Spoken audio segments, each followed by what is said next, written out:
सरकारी अधिकारी म्हटलं की बदली हा सेवेतला एक सामान्य भाग मानला जातो। पण एखाद्या अधिकाऱ्याची बदली वारंवार होत असेल, प्रत्येक वेळी त्यामागे वेगवेगळे वाद असतील आणि तरीही तो अधिकारी आपली भूमिका बदलायला तयार नसेल, तर त्या अधिकाऱ्याची कहाणी नक्कीच लक्ष वेधून घेते।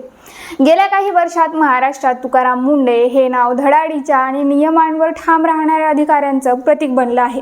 तुकाराम मुंढेंची बदली झाली की चर्चा होते आणि त्यांच्या कठोर कार्यशैलीमुळे त्यांना मोठा जनसमर्थनही मिळतं। पण कर्नाटकातही अशीच एक महिला अधिकारी आहे, जिच्या कारकिर्दीत वारंवार बदल्या झाल्या, अनेक प्रभावशाली व्यक्तींशी संघर्ष झाला आणि तरीही त्यांनी आपल्या कामाच्या पद्धतीशी तडजोड केली नाही। ही अधिकारी म्हणजे रूपा मुदगिल। त्यांच्याबद्दल या व्हिडिओत सविस्तर माहिती घेणार आहोत, त्यामुळे हा व्हिडिओ शेवटपर्यंत पहा। रूपा मुदगिल या 2000 बॅचच्या कर्नाटक कॅडरच्या IPS अधिकारी आहेत। विशेष म्हणजे UPSC नागरी सेवा परीक्षेत त्यांनी पहिल्याच प्रयत्नात यश मिळवलं आणि ऑल इंडिया 43वा क्रमांक पटकावला। त्यांच्या समोर IAS होण्याचा पर्यायही होता, पण त्यांना पोलीस सेवेत जायचं होतं, त्यामुळे त्यांनी IPS ची निवड केली। लहानपणापासूनच रूपा यांना गणवेश, शिस्त आणि देशसेवेची आवड होती।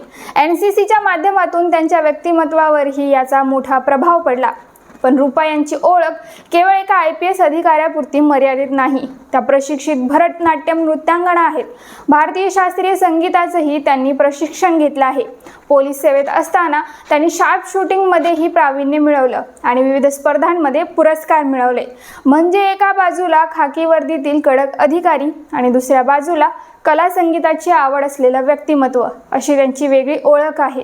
मात्र रूपा मुदगिल यांची देशभरात चर्चा झाली ती त्यांच्या धाडसी निर्णयांमुळे। मध्य प्रदेशच्या तत्कालीन मुख्यमंत्री उमा भारती यांच्या विरोधातील एका प्रकरणात त्यांनी न्यायालयाच्या आदेशानुसार मुख्यमंत्र्यांना अटक केली होती।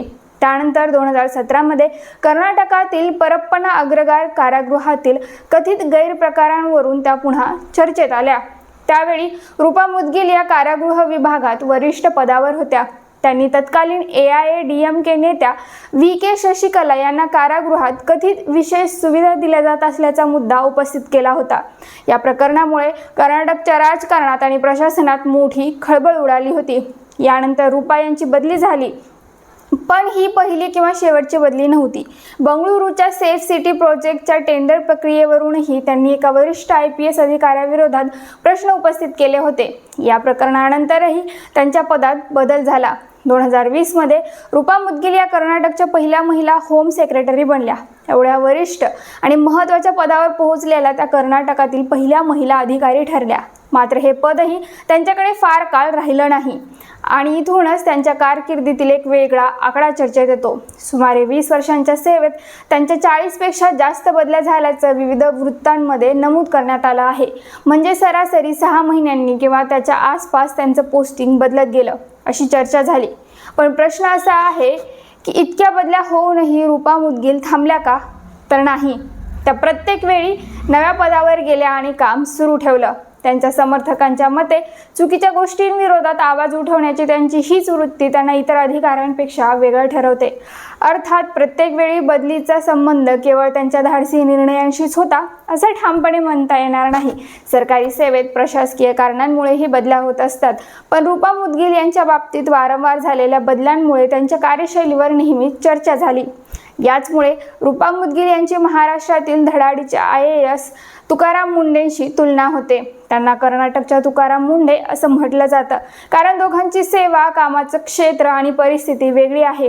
पण एक साम्य नक्की आहे, दोघांचीही सार्वजनिक प्रतिमा ही नियमांवर ठाम राहणारे, कठोर निर्णय घेणारे आणि दबावाला न झुकणारे अधिकारी अशी तयार झाली आहे। तुकाराम मुंढे असोत किंवा रूपा मुदगिल, त्यांच्या बदलीच्या बातम्या अनेकदा चर्चेत आल्या, पण त्यांच्या कामाची चर्चा त्याहून मोठी ठरली।